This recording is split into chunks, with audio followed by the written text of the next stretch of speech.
το Χριστός ο επουρανίος Θεός στην πόλη Βηθανία με κλάδους και βαΐα.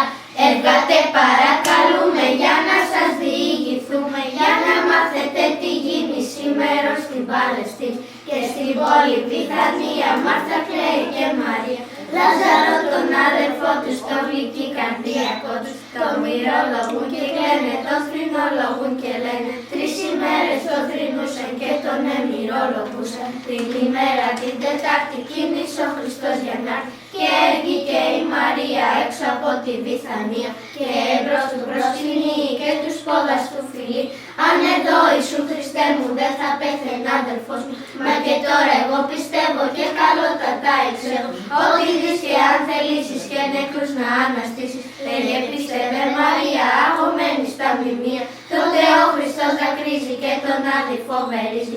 Αδυτάτα ρε και χάρο Λάζαρο θε να σε πάρω, έβαλα έξω Λάζαρε μου φίλε και αγάπητε μου. Λάζαρε πες μας τι είδες εις τον άδη που επίες. Είδα φόβους, είδα τρόμους, είδα βάσανα και πόνους. Δώστε μου λίγο νεράκι να ξεπλύνω το φαρμάκι και της καρδιάς μου το χειλέον και μη με ρωτάτε πλέον. Του χρόνου πάλι να έρθουμε με υγεία να σας βρούμε, στους οίκους σας χαρούμενοι το Λάζαρο να πούμε και του χρόνου καλή λαμπρή.